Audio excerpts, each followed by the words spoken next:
హైందవి.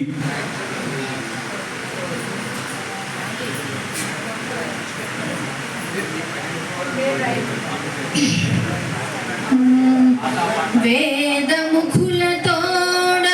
వేద ఘోషలతోడ విలసిల్లినట్టిది వేద భూమి. రత్నాల రాశులన్ రమణీయ శోభతో ధన్యత కొన్నది పుణ్యభూమి. అంజలింతుమురండి ఓ ఆర్యులారా, అంజలింతుమురండి ఓ మహానుభావులారా.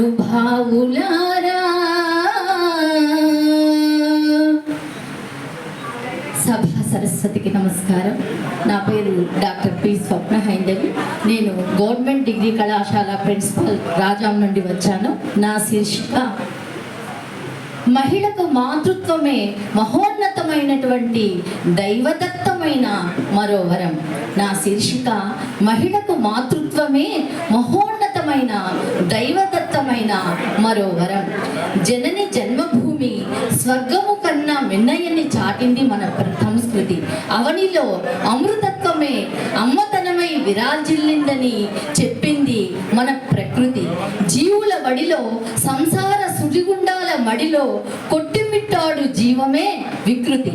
మనోజ్ఞ సుందర సీమలో మమతానురాగాల వల్లరులు అల్లుకొనే మహిమాన్వితమైన తత్వమే మాతృత్వం. పసిబిడ్డల లాలనలో మసిబారని జీవిత మనుగడలను సాగించాలని మమతలను పంచి పెంచింది మన తల్లి.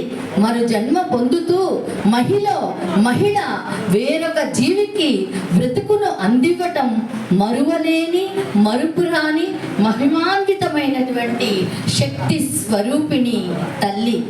ఊయలలో జోలపాట పాడుతూ శిశువును నిద్రింపచేసి ఏడిస్తే ఆకలేమోనని తన ప్రాణాన్ని కూడా పంచే మమతల కోవెల తల్లి. వెలకట్టలేని ఇలలో మరొక జీవికి ప్రాణం పోసి తన వడిలో లాలనగా ఓడలాడించే మరో దైవం, మనకు కనిపించే ప్రత్యక్ష దైవం మన అమ్మ. కమ్మనైన జీవికి ఇలలో ఇల్లాలే అమ్మదనాన్ని పంచే మహిళ ఇలవేల్పు. అడ్డాల నాడు బిడ్డలే కానీ గడ్డాల నాడు బిడ్డలా అనే సామెత అమ్మకు వర్తించదు సుమా. అది కమ్మని అమృతత్వాన్ని లెక్కించదు. దేవుడు అందించాడు మహిళకు అద్భుతమైన శక్తి. తానే మరొక జీవికి ప్రాణం పోయగల శక్తి సామర్థ్యాలు. ఇది అమ్మకు అంకితం. ధన్యవాదాలు మేడం. ఈరోజు తల్లి గురించి అందరూ చాలా అద్భుతంగా చెప్తున్నారు. ఈరోజే చెప్తున్నారు. నిజంగా అందరూ తల్లి గురించి అలాంటి వృద్ధాశ్రమాలు ఉండవండి. ధన్యవాదాలు మేడం. గుర్రపు సత్యనారాయణ గారు.